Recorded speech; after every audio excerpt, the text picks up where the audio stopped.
morning, Miss Lanier. This early, you'll have to take the local. All right, Phil.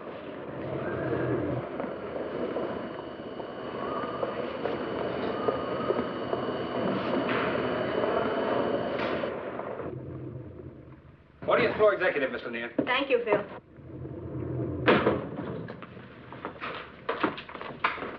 Good morning, Miss Lanier. Good morning, Martha. I couldn't find a cab anywhere. Such a lovely day, though. 40th floor executive, Ramsey and Company, Miss Stevens. I'm sorry, sir. Our switchboard doesn't open till 9. You should be able to reach him shortly thereafter. And that's correct, sir. Mr. Staples begins with the company today. I'll leave you a message on his desk. And would you put this on Mr. Staples' desk, please? Yes, ma'am. Mr. Staples will be in Mr. Quinn's old office, executive corridor. Yes, I know. I said deliver it, not read it. Yes, ma'am. Executive, 40th floor, Miss Stevens. I'll bring 15 Got a cents, diamond because if I don't, I'll think try and it face is. you and everything. Thank you. Morning. Hi. Oh, good morning, madam. I wonder if Marge is going to go to work next door. Somebody no. Well, I'm glad I don't. Not there. Maybe. Well, They really fixed up a new exec's office for him, didn't they? Very nice. a new man. Right next door to your boss. And awfully close to Mr. Ramsey. So happens that the new man, what's his name? Staples? Mm-hmm. Will be working with Mr. Briggs. That's why they have adjoining offices. Marjorie, baby, you're awfully defensive. I guess that's because you're worried about your Mr. Briggs. Run along, will you? May I have some more cream, please?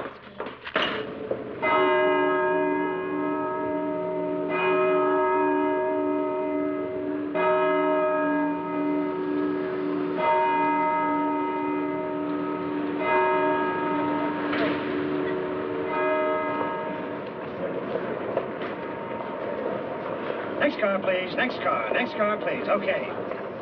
Next car. Harry, Charlie, Joe, express down. No stops for Jen.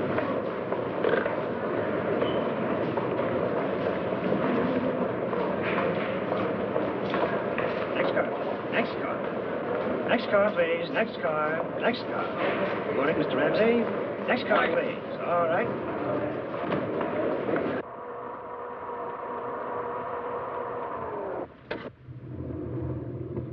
Thank you, Lenny. Yes, sir.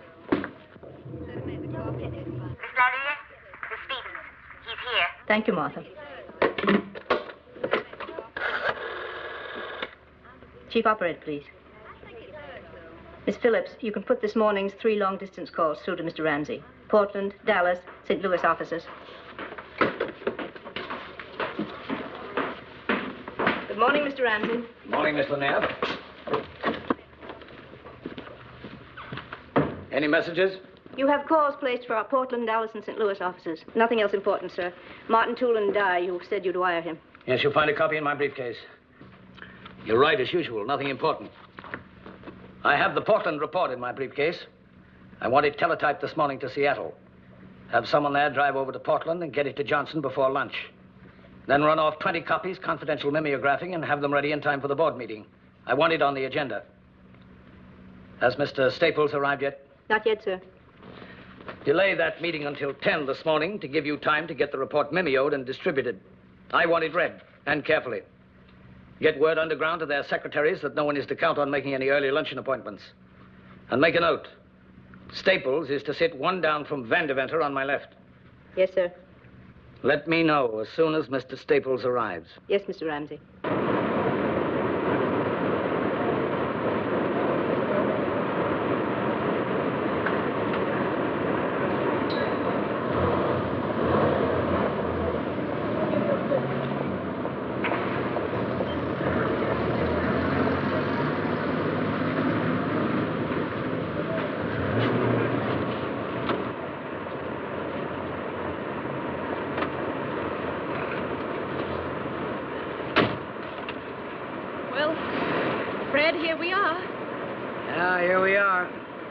Different than Mansfield, isn't it?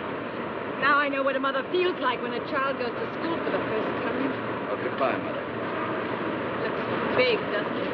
Oh, give me a chance, honey. Maybe I can cut it down to my size. Well, I'm a little late. Shall I call you when I... No. You, go on home after you finish shopping. And find a garage somewhere around Midtown and park the car. I'll phone you on what train I'll be on, huh? Bye-bye. Goodbye, darling.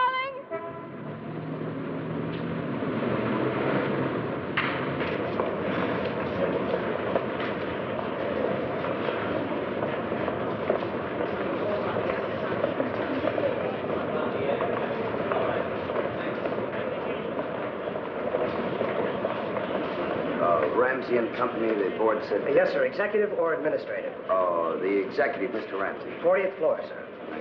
Morning. Morning. Oh, you want the tower, sir. The tower elevator, sir? It'll be down in a minute. Oh, I'm sorry, thank you. My pleasure, sir. Good morning. Good morning, Ed. Good morning. Good morning. Good morning. Morning, Jamie. Good morning, Bill.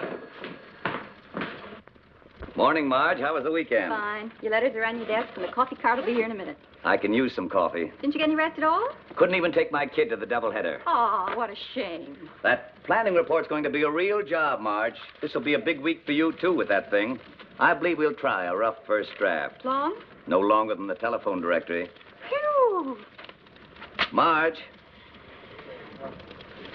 Has Mr. Staples come in yet, Marge? No, sir. Mr. Staples? Yes. I'm Margaret Lanier, Mr. Ramsey's secretary. Oh, how do you do? Mr. Ramsey would, of course, be here to welcome you himself, but you caught him on a long-distance call. May I take you back to your office? Well, thank you very much. And on our way, I might show you some of our other departments. Have you met Miss Stevens? I introduced myself, Miss Lanier. Fine. And may I bid you my own personal welcome. We're very glad to see you. Well, that's very nice of you, thank you. Now, if you'll just come with me, Mr. Staples. Miss Stevens. Marketing and sales are below here. We have our own research department on the 40th floor. Perhaps you'd like to see that later. This is the executive corridor. Mr. Ramsey's office is that one down at the end. Then Mr. Jameson, head of purchasing. Mr. Briggs, you'll be working closely with Mr. Briggs. Mr. Van Deventer, chief engineer. And this is your office.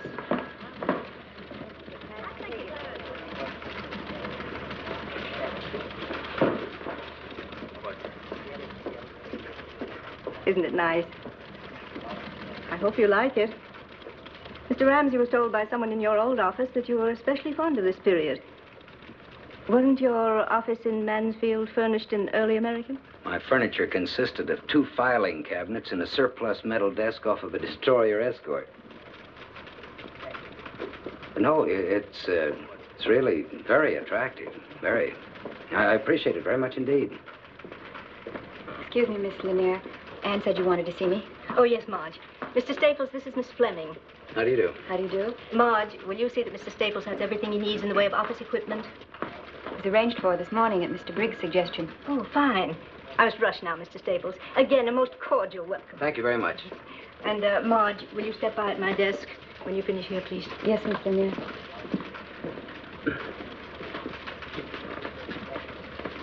I think I better explain the phone system, Mrs. Staples. There are 4 lines. 1 is your private line, direct to outside. 2 is for conference calls. 3 is for inter-office. And 4, this button is for your secretary. Oh, I'm sorry. May I? Oh, yes, thank you. Yes, I think I have that. Let's see. Outside, inter-office, conference. Yes, that's fine. Thank heavens, this isn't early American. Busy? No, not at all. Oh, you must be, Bill Briggs, your next-door neighbor. Yes, of course. Well, I'm certainly glad to meet you, sir. I think, Mr. Ramsey told me you'd been sick, didn't he? Oh, did he? Actually, it's just a pesky stomach that's been acting up on me. You just in from Mansfield? Yes, they took a house for... sit down, Mr. Briggs. Settled already? Good. I'm not trying to set myself up as a real New Yorker. Altoona, Pennsylvania, that's where I came from. My first trip home, I was wearing spats. I remember my father not being able to get over it. He says, Bill, Bill, he says, you went to New York to see the sights, and instead you become one of them. Well, we just got here Friday afternoon, so this morning Nancy insisted, my wife, she insisted on driving me to work the first morning. Well, you know the way women are. You know, you come out of a small town plant, you feel a little lost in a place like this. Well, as I was saying, you know, we walked into our house Friday afternoon. We'd never laid eyes on the place before, you know. And there it was, furnished like a magazine. Milk in the icebox, bourbon on the shelf, and... I don't know, you gotta hand it to them the way they do things around here. Yes, Miss Lanier handles all that. Does a fine job. That feeling that I got driving into town this morning. Well, I got to admit, it's just a little overwhelming. Yes, and it's a pretty wonderful thing to be as young as you are and see it all spread out in front of you like a Christmas tree. You know, you think of big business, you always think of it as being very impersonal, you know? But, it's certainly not true with your Mr. Ramsey. I know what you mean. How much time did you put in Mansfield? Almost 6 years. You must have blown a bugle in Ramsey's ear out in Ohio. He brought you here in a hurry. Well, actually, I wasn't at all sure I wanted to come to New York, but, this Ramsey is a pretty dynamic man. Yes, I know. You see, you've been with the firm some time now, haven't you? Oh, maybe 40 years or so. I seem to recall Mr. Ramsey's talking about you as a production man. You're an engineer, aren't you? Yes, but from what he told me, I guess I'll be a little of everything around here. Mostly in industrial relations. Industrial relations? Matter of fact, it's been one of my specialties. We ought to get along pretty well together. I'm sure we will. Excuse me. Mr. Ramsey's called a meeting in the conference room, Mr. Briggs. Oh? Well, Fred, it's been a real pleasure meeting you. Thank you. Mr. Ramsey's expecting Mr. Staples, too. Oh. Well, then I'll go in with you if you don't mind. Not at all. I just hope Mr. Ramsey remembers hiring me. Mr. Ramsey rarely forgets anything. After you. Thank you. Staples? Yes. Hello. Fred, this is Harvey Jameson, head of purchasing. Oh, how are you? So they finally finished it. What? Oh, Fred, your office on Friday, the painters and all, it was a madhouse. Say, Bill, are you taking along Ramsey's breakdown? Oh, no, I forgot that. A couple of other things I forgot, too. Jamie, would you and Fred go along together? I'll be in a few minutes. Fine. I suppose Lanier's giving you the cook's tour. What? Oh, yes. Did he show you the conference room? Oh, yes, on the other side, yes. Mr. Briggs? What is it, Marge? I don't know. Mr. Briggs, I think I ought to resign.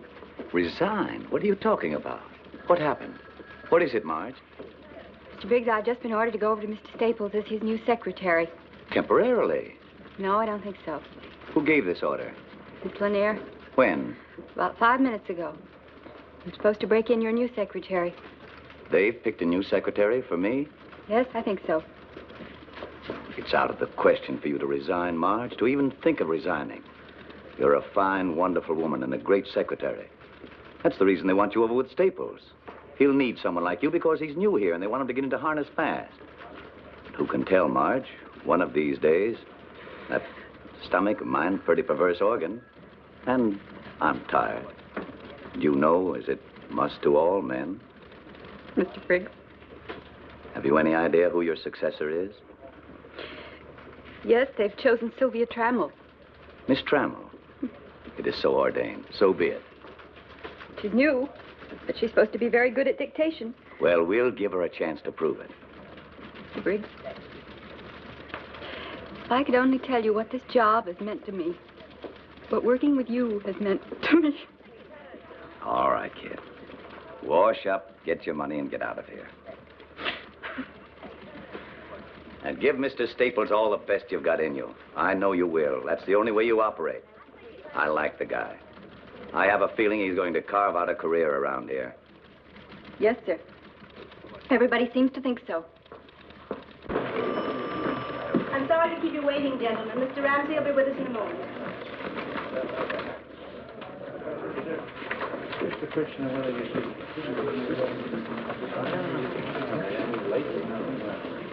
I'll see you then.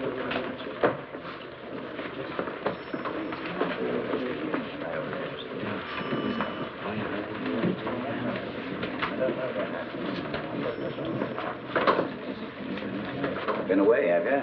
Good to see you. Oh, sorry, Fred. I was held up for a few minutes. See you later, Fred. Now, where are we going to sit you? Oh, here's an empty chair. I guess you can sit right here. Mr. Staples, will you sit over there, please? Right next to Mr. Van Deventer. One down for Mr. Ramsey, please. Welcome back, Bill. Feeling better? Much, thank you. A little stomach. Good. I'm glad it's cleared up. John, don't forget that contract. Can you get it through tomorrow? I think so. I have it. I sent over your office. First, gentlemen, I'd like you to look over the mimeoed sheet on top. Haverford Mutual had some doctors look into the matter of executive diets. Their findings showed incredible deficiencies. They've gotten up some food tables. I've had them mimeoed. I'd like you to look them over. As you know, it's been my feeling that a healthy executive is an efficient one. I think it not amiss now to introduce the newest member of our team, Mr. Fred Staples. He's from Mansfield, Ohio.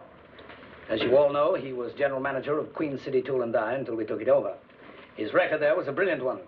He's a production engineer by training, an industrial relations man by instinct. I expect good things from him.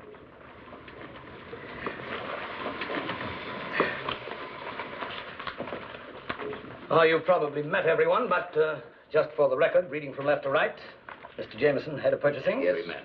Mr. Granigan, controller. Staples? Mr. Gordon, head of sales. How are you? Mr. Latham, head of service. Mr. Portier, chief of operations. Yes, nice to know you. And Mr. Van Deventer, chief engineer. How are you? Nice to see you. Pleasure. Oh, and of course you've met Mr. Briggs, Oh, yes. who is our vice president, assistant general manager, in charge of everything that everybody else forgets to be in charge of. Now, gentlemen, you all have before you a copy of the Williamston plant purchase prospectus. Mr. Jameson, did you attach your supplements? It's right there, Mr. Ramsey. Page 17R under process equipment. And Mr. Granigan, the stock purchase plan I outlined, I have your comments here? You do, Mr. Ramsey. Good.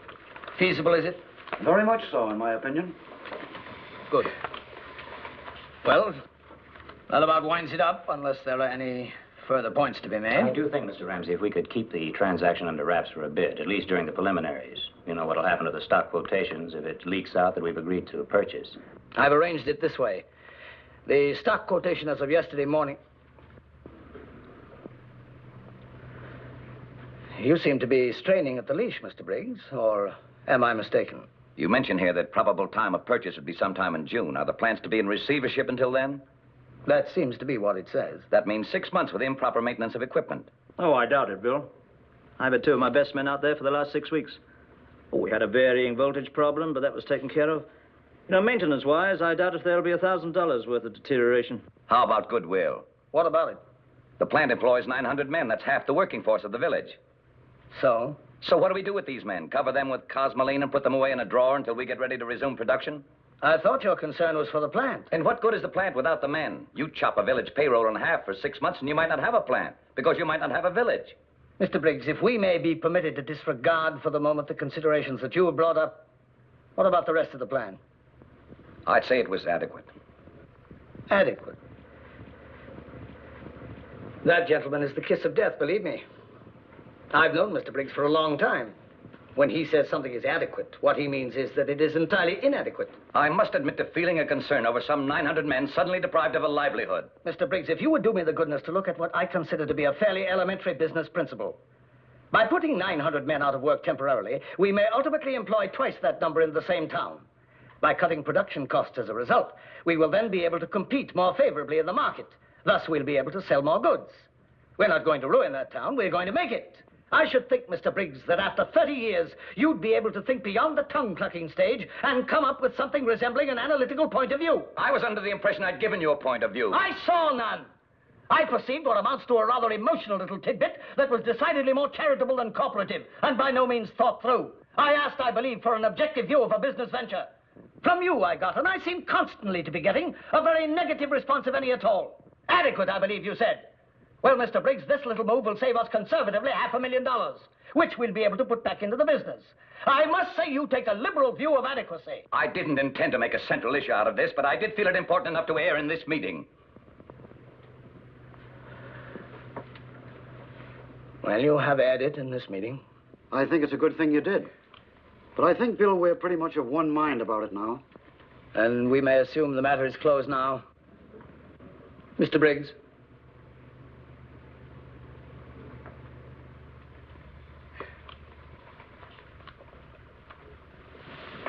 How about you, Mr. Staples? Do you have an opinion? No. No, I think not, Mr. Ramsey. Why not? Well, frankly, it's a little out of my grasp at the moment. I don't know anything about the firm, its corporative setup, reasons for bankruptcy, or for that matter, its product. I'm afraid I'll have to pass. Good answer. I respect thoughtful judgment, Mr. Staples. Congratulations. We'll adjourn now until 2 o'clock. I'm sorry we got started so late this morning, but I wanted this analysis mimeoed for your inspection. After lunch, we'll take up the Portland report, which you have before you. Mr. Granigan attended the stockholders' meeting there on Tuesday, and we'll begin our discussion with his report. That's all. All right, sir. Oh, Bill. All right, come and have some lunch, eh? No, thank you. Oh, Bill, wasn't there something you wanted to speak to me about before? Nothing important. Fine. Tummy's all right, eh? Cast iron. Couldn't be better. Good. Keep it up. Oh, Staples. See you later. You bet. Good to have you with us, Staples. Thank you. The arrangement's satisfactory? Oh, yes, just perfect. I'm sure you'll be hearing from my wife very soon about that. It's a beautiful house. A beautiful country up there. I'm sure you'll love it. Oh, see you later, Bill? Oh, Fred. Briggs is working on a project now, a comprehensive planning report. The point is that it's very important, most important indeed for our future program, and it's far too big a job for Briggs, or for any one man to handle. Now, what I want you to do is get your finger in it. Certainly. What I mean is more than just your finger. You understand me? Yes, Mr. Ramsey, you make that quite clear.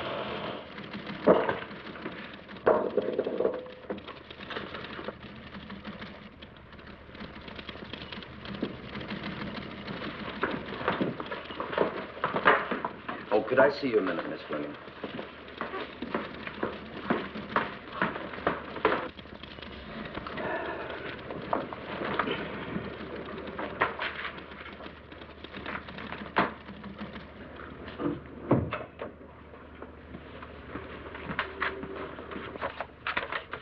Yes, sir? Oh, I wonder if you could check for me, please, as to who's to be my secretary. I need some notes typed up. I'm to be your secretary, Mr. Staples. But I thought Mr. Briggs... It was arranged for, just before the meeting, Mr. Staples. I take it you'd rather remain with Mr. Briggs. I was Mr. Briggs' secretary for 7 years, Mr. Staples. Well, in that case, I see no reason why I shouldn't be able to get someone else. It was Mr. Ramsey's idea. Do you want to give me those notes now? No, why don't you have your lunch first, Miss Fleming? We'll take care of these when you come back.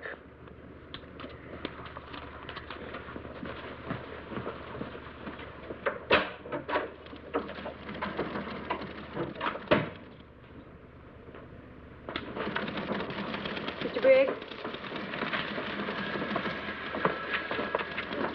There are some notes here that... Later, Marge. I'll do it later.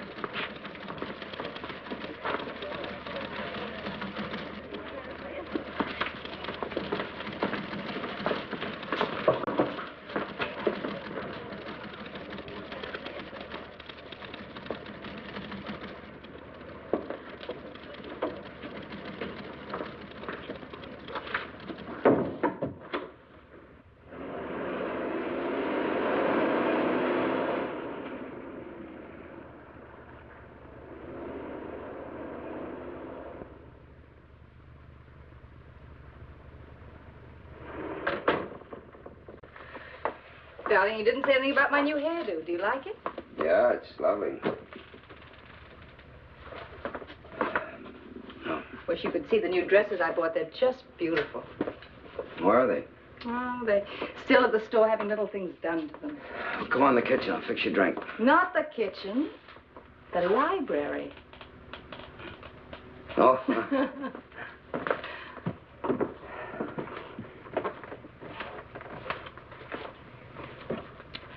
I hope they'd have the dresses ready and have them sent over to your office this afternoon.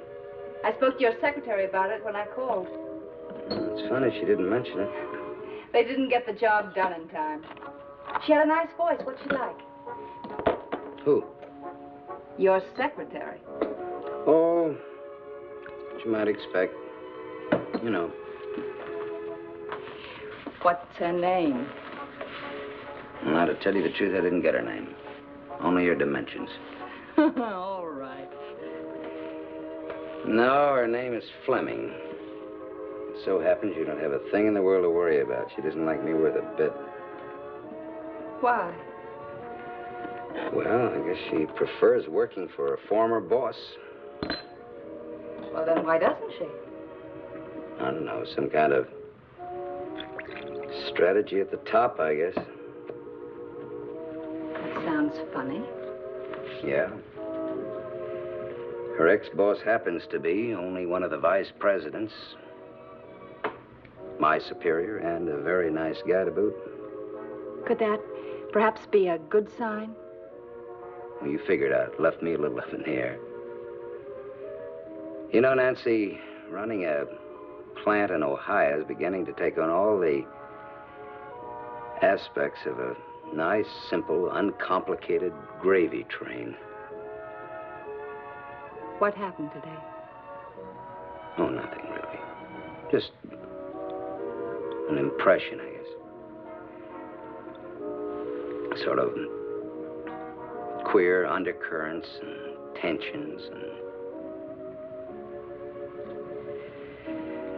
Good luck.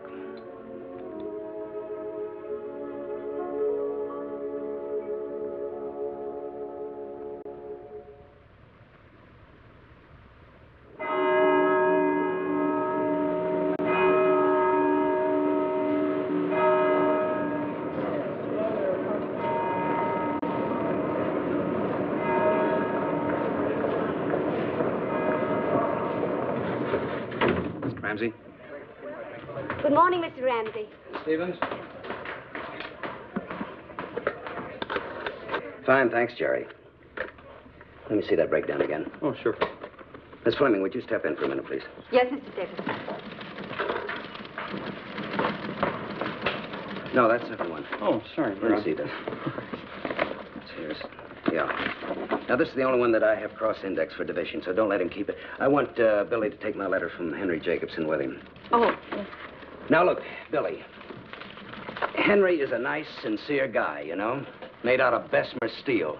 He hasn't been off of his duff since he learned how to walk. He started out stoking coke furnaces when he was 14, was mill foreman when he was 20, and then he ended up buying the whole plant for his own 40th birthday present. So, you know what I mean. Watch out. I sure will. Now, give him that report, and then remember what he says. Make stenographic notes when you can, and when you can't, put it all down on paper as soon as you get out of the office. No approximations. Make it as... Yes, I know you have to go. I want to know what they're thinking. I want to know how they feel about every paragraph of that thing. I just hope they'll open up more to you than they did to me. I'll be down there sometime next week for their decision. Okay. Mention that to them, will you? Yes, I will. Hello? Hold it, please, just a second. Have a nice trip, Billy. And be sure and call me Sunday night. Yeah, I will. Thank you very much. Thank you. Hello? Larry. Yes, Bye. put him on. Don't go away, Miss Fleming, please. Hello? Judd. Look, I'm sorry. I meant to call you right back. It's about that Atlantic States Nitrate meeting set up for October the 3rd. I'd like a delay on that. Well, I want to walk in there sure of my ground, and October's not going to give me any ground at all. Yeah, could you do that? Well, that'd be a help. November 7th? Fine. Look, I'll see you in the dining room. Okay, good. Put that on my calendar, please. Now then, where'd you get those wires off? Yes, sir. Good. Right after lunch, I want you to set up a conference call with Ramsey, Jameson, myself, with Frank Daring in Denver. Got a minute, Fred? Sorry, Marge, this is urgent. It's about that NLRB vote in Portland. What about it? Ramsey's grumbling about it. He thinks it's premature. Premature? What's he talking about? He's had that plant running on wishful thinking for 19 months now. We've got a labor problem out there all primed to explode in our face. Now, look, Bill, you better walk in his office with a great big neon sign, strike, you know? Then tell him I've got a little estimate worked out that it'll cost us conservatively $4,000 a day if that plant goes out. Oof, you know how that'll hit him. Yeah, well, you go in there and dig up the ground, and I'll follow you with a bulldozer, and we'll plow him under. No, we've got 800 big lumberjacks out there, and if they go, that'll do it big, you know. This won't be any one-week picket. This thing could go on for a year with no strain at all. You walk in there, set the charge, and I'll be in to light the fuse, huh? Fine. I'll have to call you back.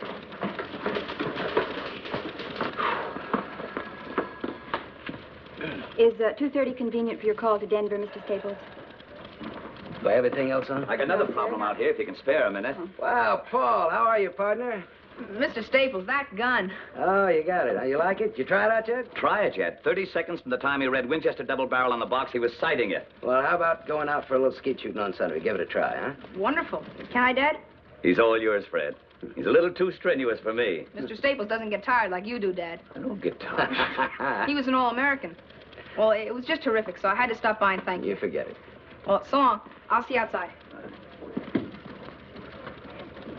Real thoughtful of you, Fred. It's my pleasure, Bill. Hello, Mr. Ramsey. How are you, Paul? Still taking your vitamins, are you? I guess so, sir. Fine, fine. Keep it up. Excuse me, Mr. Briggs. Oh, man, I'm tired. I've made arrangements for your call to Denver, Mr. Staples. If I could go over one paragraph... No, I think I'll knock that off after lunch, if you don't mind, Miss Fleming. All right, Mr. Staples.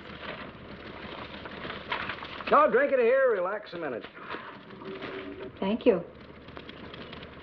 I will.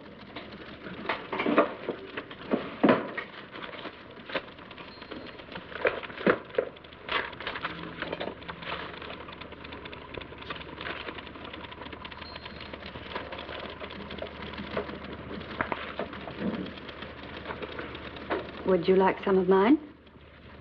Yes, thank you. As a matter of fact, I would. No, that's plenty, thank you.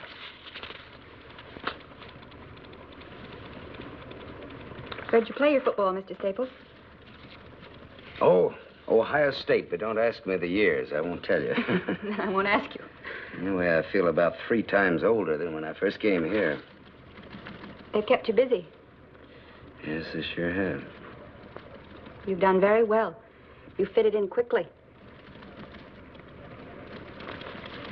Thank you.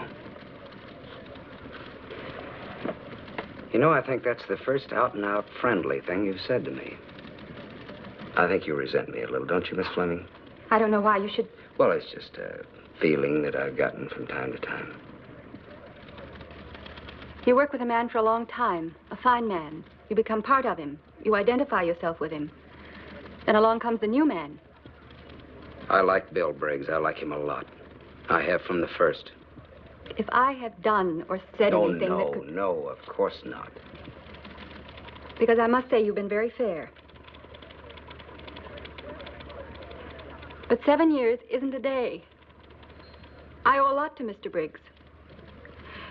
Mr. Briggs is the last of the original bunch around here, the people who really started this business. That's not easy to be the last of the original bunch. I know. He's not well. He has a bad heart. And an ulcer. I guess that's just about par for the executive course, isn't it? Well, I guess I've always been a field man. I haven't been an executive long enough to find that out for myself. But you're a good one. I think you're a very good executive. You admit mistakes. You don't pass the buck. You're a lot like Mr. Briggs that way. I take that as a very nice compliment. I mean it. Mr. Briggs' only trouble is that he could never be a yes man, not even to Mr. Ramsey himself. He always has to speak his mind. And Mr. Ramsey doesn't like his judgment questioned. You either go along or you get off. Bill Briggs never got off. No, he never did. But maybe he's about to be pushed.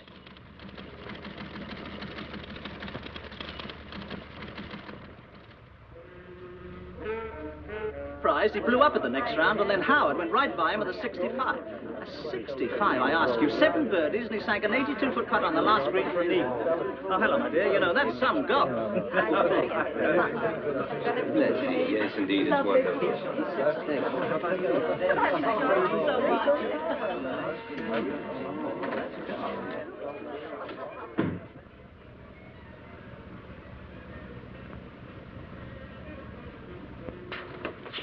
The coffee will be ready in just a little while. Fine. You know, my father's recipe for coffee was to mix salt and chocolate with the grounds. Cook them all up together. He'd never drink anything else. Sounds wonderful. They serve it at a small downtown restaurant I eat at occasionally. I must remember to mention it to Fred. You said he was a confirmed coffee drinker? Dedicated. Fine. He's quite a young man, this husband of yours. Have you had a chance to read much of the report? Of course, it isn't finished yet, Well, but... thank you for letting me see this much. Not according to Miss Post, I suppose, at a dinner party, but it makes me extremely proud of my judgment. So happy. He's been worried about it, and... Nancy. Will you excuse me?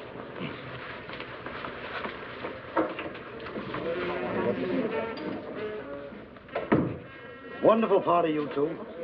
Makes me think I should get married. Oh, don't do anything as drastic as that. Wonderful having you, Ed. Come again soon. Will you try keeping me away?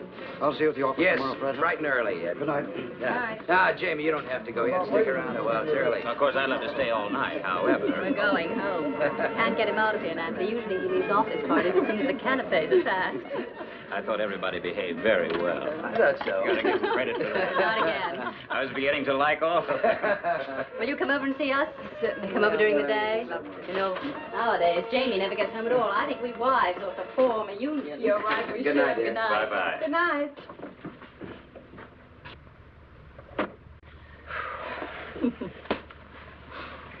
I wonder what happened to Bill Briggs tonight.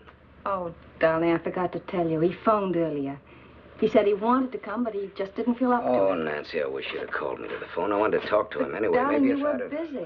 Well, I know, but I... What about Ramsey? Is he planning to spend the night? No, he just gravitated towards the library and made himself cozy. It sounds a little like artificial gravitation to me. You didn't have anything to do with it, of course. Well, he's really an amazing person. You know, I expected a real tycoon, but he's so simple, almost childlike.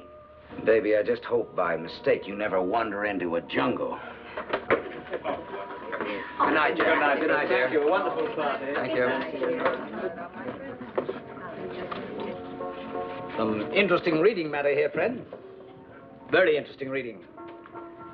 I took the liberty of accepting your wife's kind invitation to look over your report. Oh, really? Good, heady stuff. Good, solid thinking. And some of it is better than good. Of course, I can't say that I agree with all your conclusions, but I listen to arguments. It'll be good to hear arguments for a change. Good arguments. Well, I can't tell you what a relief that is. We really sweat that one out. Fred, I like a man to show initiative. I like a man who's not afraid to think a new thought, to take a different kind of step on his own. With your permission, I'll borrow this extra copy of your report just overnight. But for now, I can say I'm very impressed. Well, of course, we haven't finished this thing yet, but Bill and I feel that another week... Bill? You mean Briggs? Yes, sir. Well, we work together on this. Oh, come now, Staples. I pride myself on my sense for style. I can link what I see with what I know to be peculiar to a certain individual. And I know Bill Briggs' work. I've been exposed to it since I was of voting age.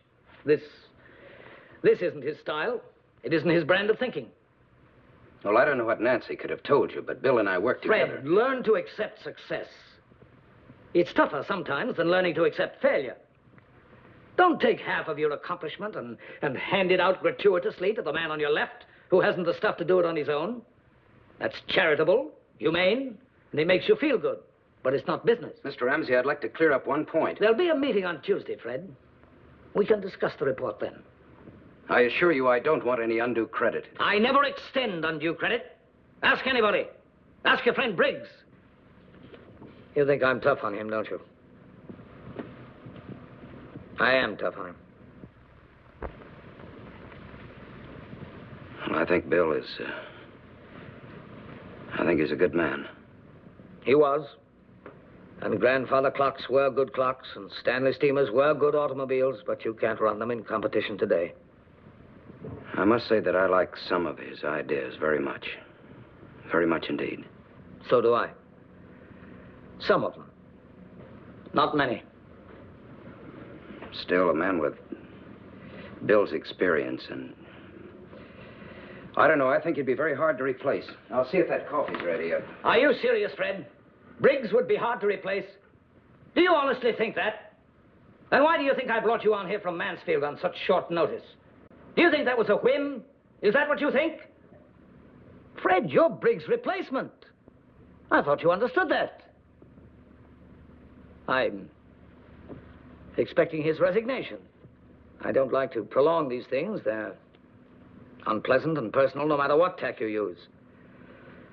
And under no circumstances could I or would I undertake to fire him.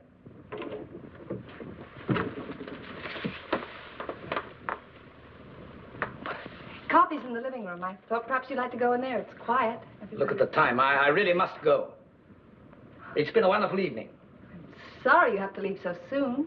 I really must. My coat, I think, is in the bedroom. Oh, yes, of course. I'll get it for you.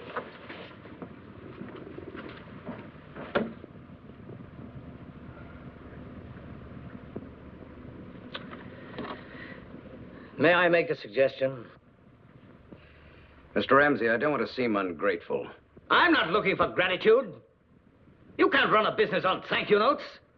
That's Briggs' trouble. And God forgive me, that was my father's trouble, too.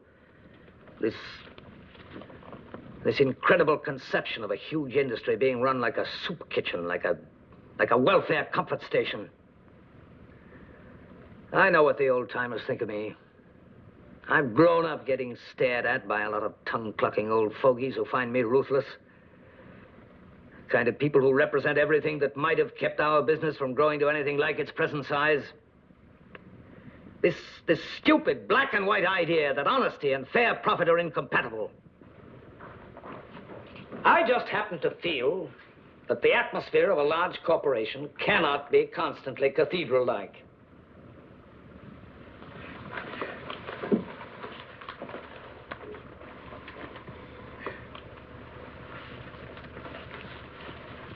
Thank you, Mrs. Staples.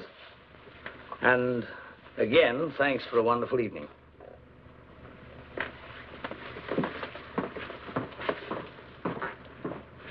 I'll see you in the morning, friend. You didn't steal that promotion. You won it. Remember that.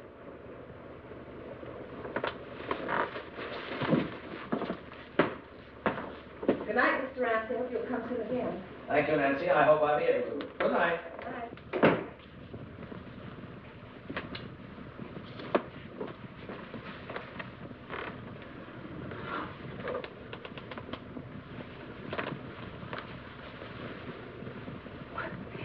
What was that all about? I'm Bill Briggs' replacement. A vice presidency. You must have really spread it on. Listen, a little rare roast beef and wifely pride don't get you that kind of a promotion. Yeah, I'll take something a little more.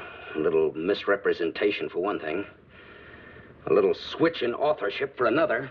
You told him I'd written that report. I did not. I told him Bill had helped you. But, Nancy, this is Bill's basic idea. Oh, the same set of ideas that he's had for years. I gathered that much. You gave it life. You made it work. You made it practical. Even so, Nancy, I don't want any part of it. Oh, Fred, I happen to know what you contributed to this. I also know that you can't stand winning if you have even a nodding acquaintance with a loser. I don't like stepping on another human being to get into a capital gains bracket. Ramsey's stalking that poor guy like an animal. He'll whip him to death if he has to make him resign. I didn't hear you tell Mr. Ramsey that he was mistaken. I didn't hear any clear-cut defense of Mr. Briggs. If you don't want to be successful, go and tell that to Nancy. Mr. Ramsey. He'll give you a Will you broom, please? and you can check in at 7 o'clock every night, but don't Now, tell look, me. I don't want to argue about this. Neither do I. I just want you to answer me. Did you tell him that your wife was mistaken? Did you tell him that you were taking vows for something you did not do?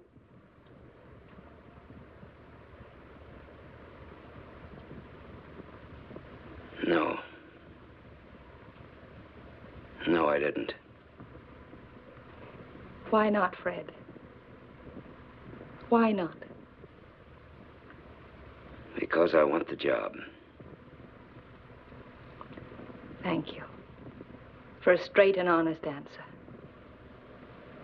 Now I think we can both sleep tonight.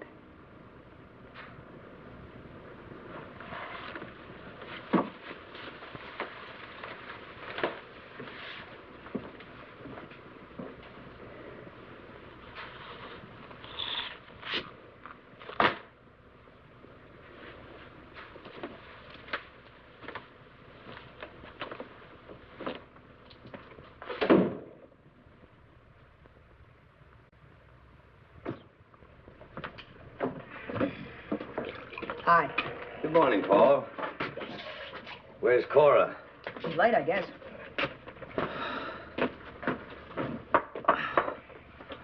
Aren't you going to be late for school? It's only 8:10. I've still got 6 minutes. You've got it figured out to a science, haven't you? I've just got it figured to how far I have to go and how long it's going to take me. Well, if you found that out, you found out a lot. Thanks for breakfast. You worked late again last night.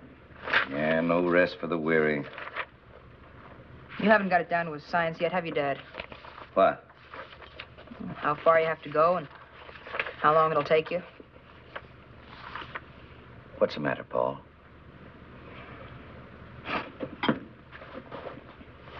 Here's last night's doubleheader, the one we were going to see. Oh, I forgot all about it, Paul. I'm sorry. We didn't miss much. I watched it on television. Crummy doubleheader. The Braves took both of them. You're lucky. The Yanks are playing tonight, aren't they? Yeah, they play the Red Sox. Let's start all over again. You meet me at the office, we'll have dinner, and then we'll go to the game together. Sounds good. It's a date. You're on. So long, Dad. Have a good day, and... if you can't make it tonight, would you give me a call at school? I've raised the world's worst pessimist. At 8 o'clock in the morning, you're figuring out the worst possible thing that could happen at 6 o'clock tonight. Upstairs in my room, I've got a drawer full of tickets to ball games we've never seen because of that stuff. But, call me if you can't, Dad. It's important. I'll make it this time, son. Can't you have another glass of milk and maybe tell me about last night's doubleheader? I'd be late. Wish I could. So long, Dad. Take it easy. Sure.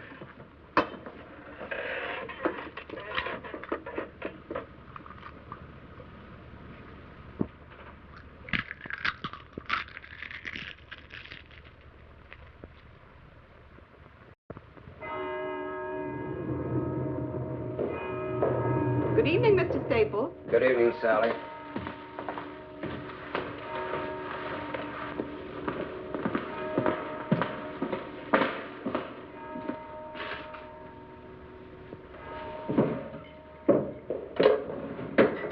Paul?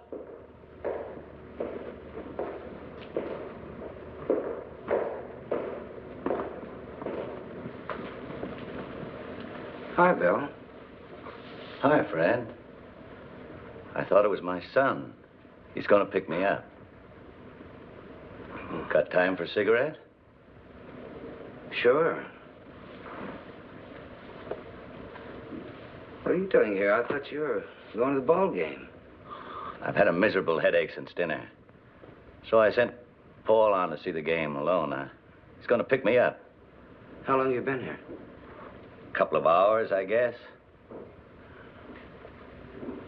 Can I get you an aspirin or something? Oh, no. It's much better now. Anyway, it gave me a chance to look over the supplements you did for the report. I think Ramsey's right, Fred. You may be an engineer by diploma, but you're a crackerjack industrial planner by instinct or something. Coming from you, Bill, that sounds real good. No question about it. Some of your suggestions were great, Fred. Really great. I've incorporated them verbatim. I like your approach, Fred. You think of people in terms of the human factor, not just logistically. Something I've never been able to make Ramsey understand. Anyway, now he can't complain. I turn in the same report every year. He won't be able to say that this year. Join me, Fred? No thanks, Bill. I've got to pick Nancy up for supper and that long drive home, you know. I don't know. Maybe I'm just getting old. I used to be pretty tough. Still tough, I guess. But every now and then I get tired. Tired of arguments, tired of battling, tired of the whole bloody mess with all this fancy organization and super finagling. Oh, I know it's legal and modern and all that. It's what they call the trend, isn't it? In the old days, things were a lot simpler. Businesses grow, Bill. This business didn't grow. Not since old man Ramsey passed on. It's been added to. That's not growth. It's just plain acquisition, a business of stock transfers and bank loans, manipulated by hired shysters and their sharpshooting accountants, and organized and controlled by a barracuda like Walter Ramsey. You sure you won't have a snifter, Fred? I wish you would. No. Well, times change, Bill. You know that. But do they always change for the better? Old man Ramsey could walk down a production line and call every man by his first name, and get called by his first name in return. No, I know that feeling, believe me. He didn't need public relations experts. Honor was enough. Character. And he never sold a share of stock in his company either. Not till the Depression came along and he had to raise cash or go under. And do you know why? Because he would not lay off one single man. That's the kind of man Jim Ramsey was. Now I sit in that fancy conference room with Jim Ramsey's son. I sit there and I see all the old man's principles, all his beliefs, every single thing holy to him, jobbed off by this spindly little financial wizard, this wall-eyed, ice-coated little rooster who knows more about debentures than he does about the human heart. Bill. I'm all right. Take it easy. I'm all right. You're beginning to work yourself up. I'm all right. Sit down, Fred. Sit down quietly and be a nice, sympathetic friend and associate. I'm wondering if you're as good a human being as you are an industrial relations man. He doesn't like you, does he? No. Bill, has it ever occurred to you to resign? Of course it has. 1,000 times. Why don't you? What? Resign. You can't take the chance of letting this man fire you. On our level, you don't get fired. You know that. After 30 years of productive work, they can't say to a man like me, all right, now get out. They just can't do that. So what do? They create a situation. A situation you can't work in and finally that you can't live in. Where there's tension, abuse, small humiliations. It all starts out on a scale so subtle, so microscopic, that at first you can't really believe it's happening at all. But gradually the thing begins to take shape. The pieces fit together, all the little bits, and it becomes unmistakable.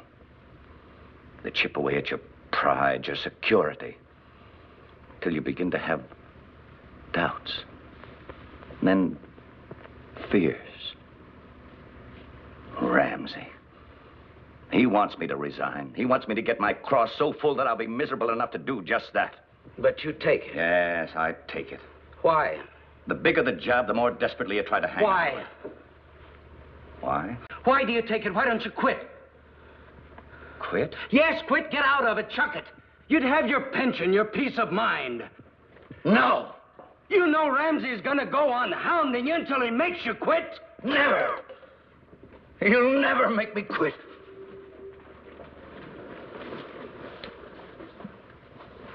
Bill, I wish I could understand why you go on taking it.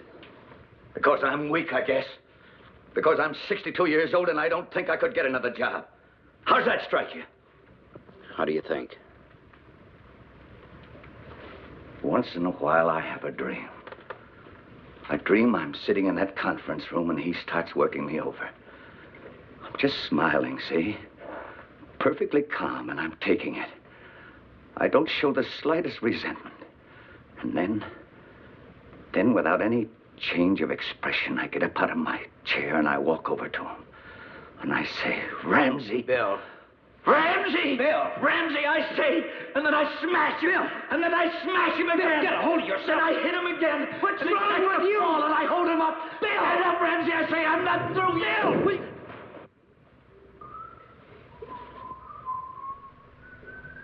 It's the kid. He's coming to pick me up. Fred, I don't want him to see me. Not like this. You're all right, Bill. Just sit down now. No, he can't see me like this. Fred, help me. Help me. All right. I'll take care of him. You just lay low for a minute. I'll see he gets home. Tell him I left early to get some Bill, rest. please be quiet. Please, Fred, hurry. Be quiet.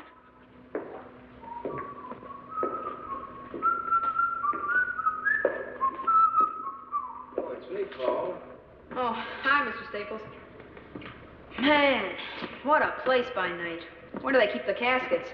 How you doing, partner? Dad said I should drop in and pick him up. Oh, well, he went on home. He needed a little rest. Oh, good. He's under orders not to work late. But he can't seem to keep away lately. Always work, always worrying. No wonder he's number 2 man. Suppose I drop you off at Grand Central, hmm? Swell, thanks, Mr. Staples. Ever since I can remember, he's been married to this place. Mom used to say the same thing.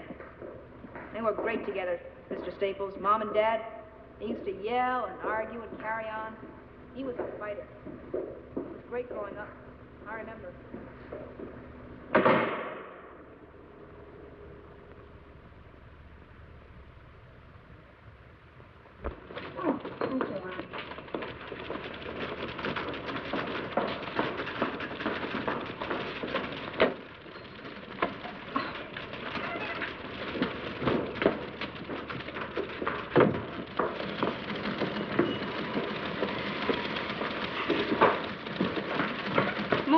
There's another bundle on the truck.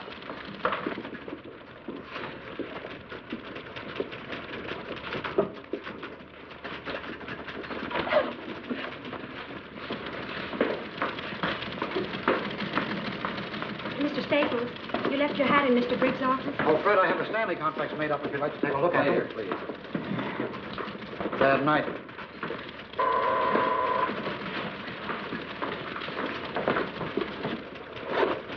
Yes, Mr. Staples? Now, this is the proposals report. Give that to Miss Lanier for confidential memoing. Tell her that Mr. Briggs has the only carbon. Is he in yet? No, sir. Mr. Staples? Yes. It's not signed. How would you like the names? In what order? First yours or first Mr. Briggs? Oh, I don't care. It makes no difference to me.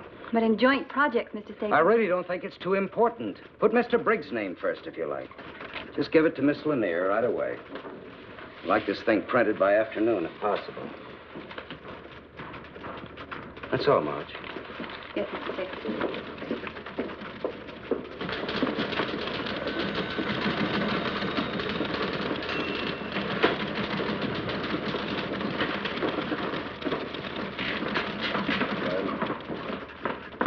Yes, Marge, dear, what is it? The proposals report. Would you sign it so it can be printed? Oh, would you?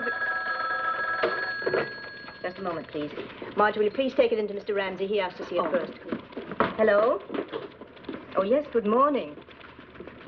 Is that the report? Yes, sir. Miss Lanier said you wanted to see it. Yes, I do. Who signed this? I wrote the title page. Mr. Staples suggested I sign it. Print it. I'm sure that if Mr. Staples knew... Print it, Miss Fleming.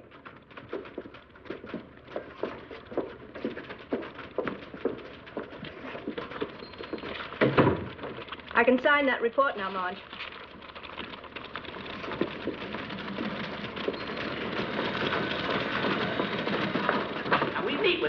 20 minutes. Under the conditions and in the time we got left, it's the best plan I can devise, and it's the only one ready, so you fellas have got to go along. There's nothing wrong with it. Marge, I can sign that report now. Hold us up for a while. You've got to alter Section B and review the...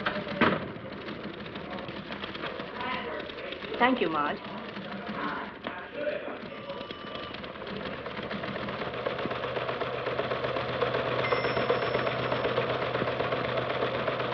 The major projects during the period of aforementioned being the Huber Petroleum Refinery, the Sterling Cast Airs Refinery, the Chatham Nickel Smelter Company, the Henderson Valley Dam, the Swing Carbon Steam Plant, and the New England Canadian Natural Gas Pipeline. Good report, Van. Thank you. I got a real feeling of activity during your reading. The next item of business is the project's proposal report. Clearly of the greatest single importance on our docket this morning. I must say, and I'm sure you'll all agree, that I am not given to enthusiasms at the drop of a submission. But of this I feel impelled to say that it is unique in effort, in genius and thought. To Mr. Fred Staples of our organization goes my heartfelt thanks and congratulations. Besides being our newest member, he seems to be shaping up as among our most astute. This set of proposals is ingenious, comprehensive, and fresh. Congratulations. Your success is a reaffirmation of my own judgment. Mr. Ramsey. Of my own good judgment, I may add. Mr. Ramsey. I prefer not to be drenched with modesty, Mr. Staples. This is not modesty, just the extension of credit where it's due. Bill here is as Mr. responsible Briggs, is your name about to be used in vain? I don't think Fred would use my name in vain. And it's refreshing to find someone not suffering from over-modesty. What I was trying to say is that we worked on this project together. It's a combined effort. I'm sure it was. Well, as long as that's understood. Oh, it is, it is. It's just that I feel reasonably competent to assess individual performances and to single out those that I feel should be singled out, with all due regard for Mr. Staples' concern for his fellow man. Now then, if Mr. Briggs' ego has been sufficiently nourished... I don't think Fred brought this out to feed my ego. Oh? Well, then whatever it was that prompted his precipitate dash to your defense... There was no dash to my defense. Why don't we drop the thing, Mr. Briggs? I hate becoming entangled in absurd little personality conflicts. I'll put a star by your name on the front cover if that'll make you happy. My name is no longer on the front cover. Mr. Briggs. You're twisting the entire thing to make it appear as if I were grubbing for some sort of recognition. Mr. Briggs. I find it unfair, Mr. Ramsey. We have a full agenda. If you feel so bruised that you must persist in prolonging this discussion... Mr. Ramsey. Let me finish, Mr. Staples, if I may. We have only one purpose here, to work. We cannot hope to accomplish this if we must be continually subjected to these singularly unbecoming strains and tensions, these childish claims and counterclaims.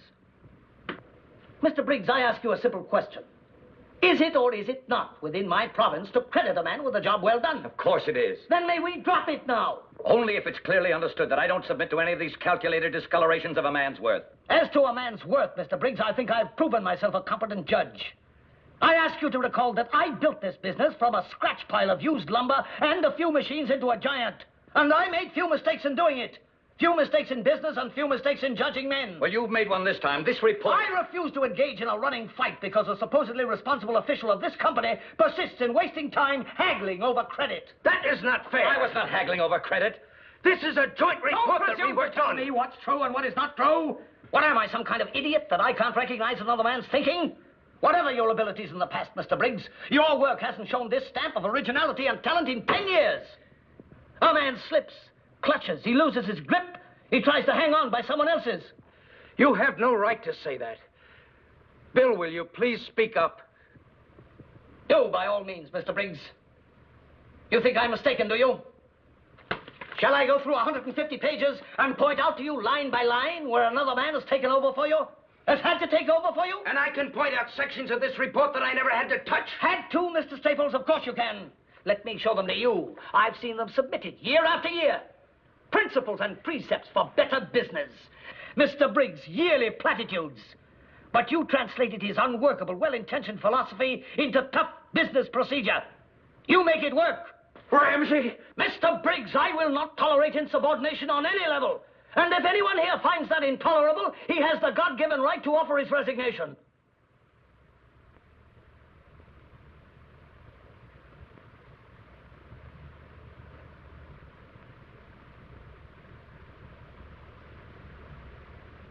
Bill, please. Mr. Ramsey, no intention of seeming insubordinate.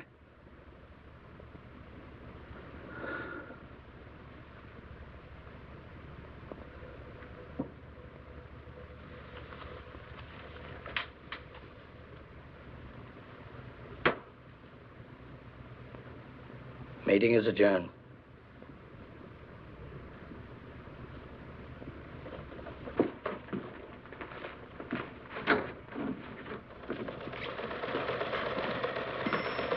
Mr. Briggs.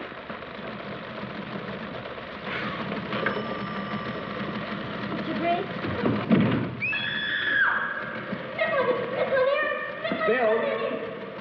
Bill, can you hear me?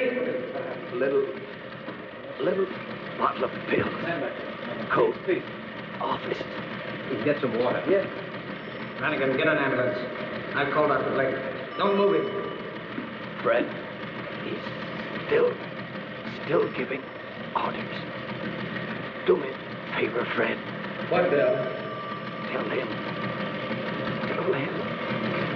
Go to...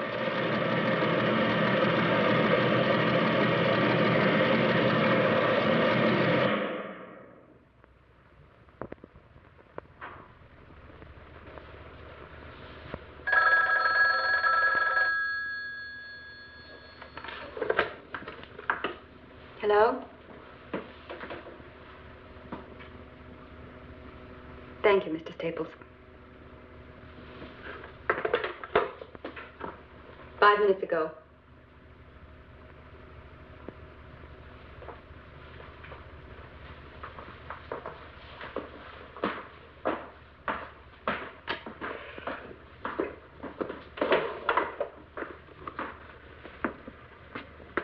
Just had word from the hospital.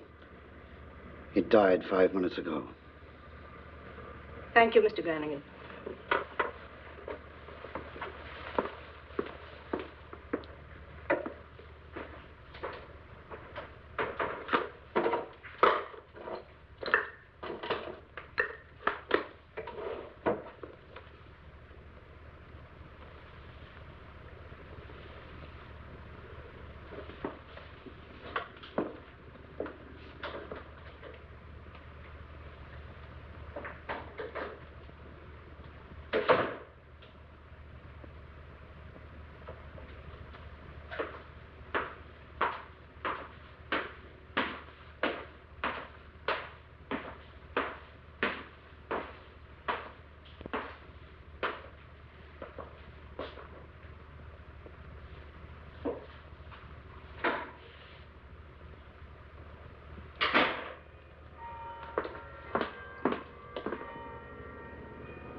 Nancy, what are you doing here? I called your office. And there wasn't any train, so I drove here.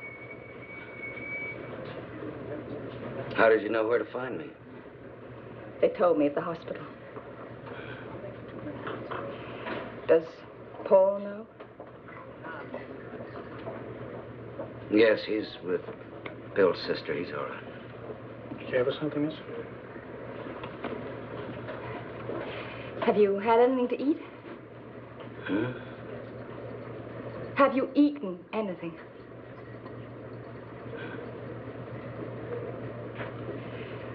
Fred,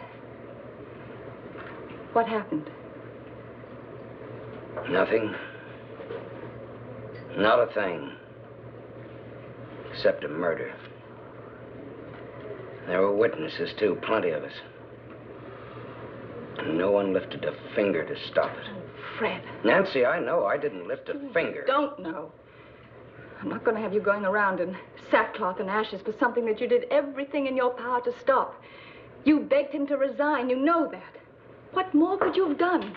What more could anyone have done? Nancy, I think you'd better go home. Would you take this, please? Are you coming? No. Then I won't go. I want you to go home and start packing. Where are we going? I don't know. Somewhere, anywhere. Just away. There's an awful stink in this town, and we're going to get away from it. Come on, I'll put you in the car. No, I'm not going to leave you alone. Nancy, I want you to go home, please. No, I'm not going tonight. Tomorrow I'll do anything you ask. I'll pack. I'll go anywhere you ask, but not tonight. Not in the state you're in. Now, look, there's something I've got to do. Fine. Then we'll do it together.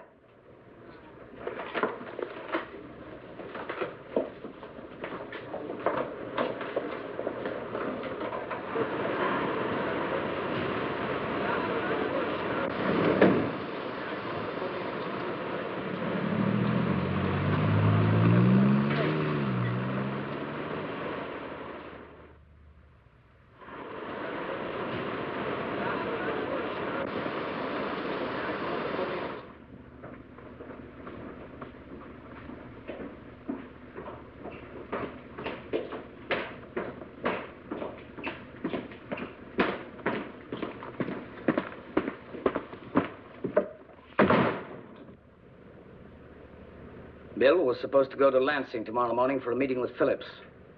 You'll have to take his place. I believe I've already mentioned that. Yeah, you mentioned it.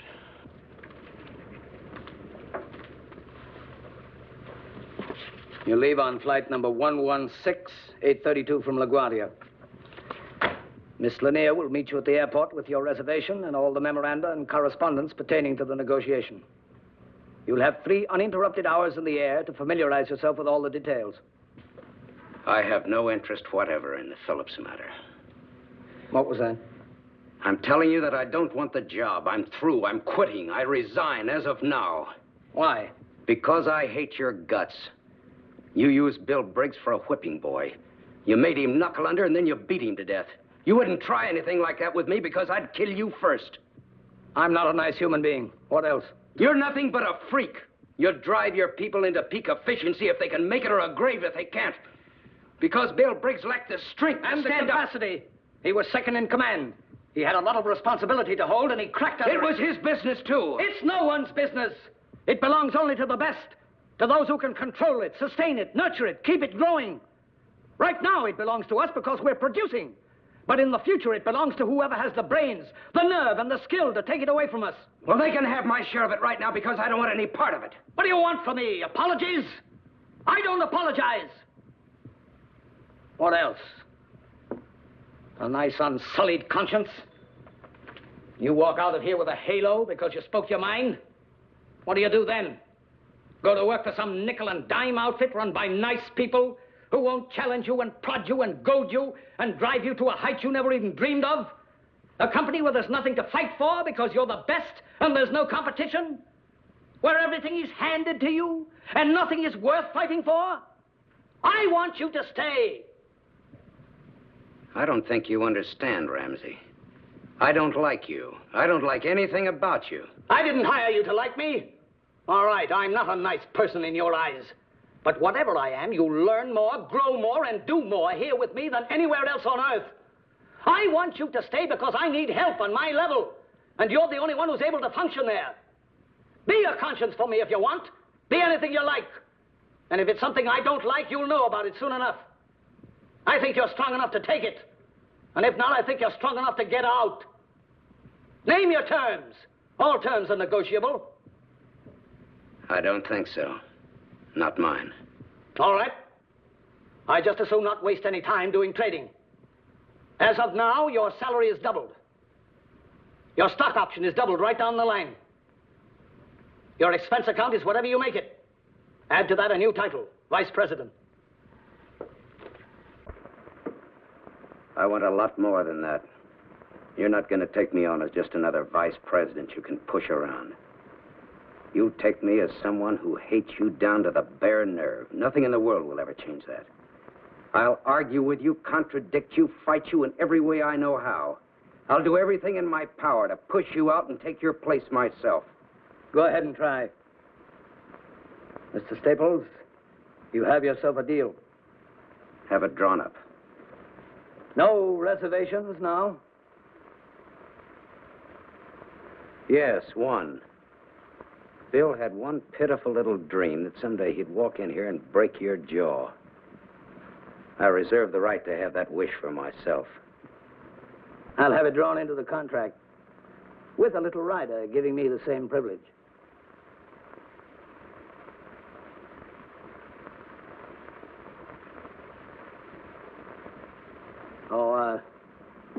Staples, you'll be pleased to know that Bill Briggs' boy is being taken care of. Will that let you sleep better tonight? It begins, huh? It begins. Fair enough? Fair enough.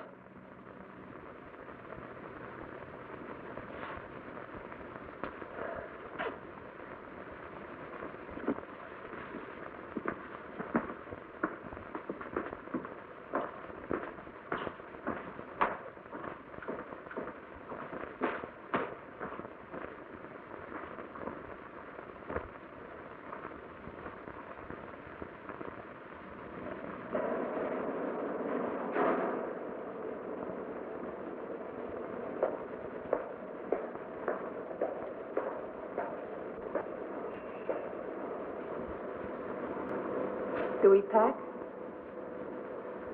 No. We stay. On whose terms? Mine and his. Are you satisfied? Yes. Oh, Fred.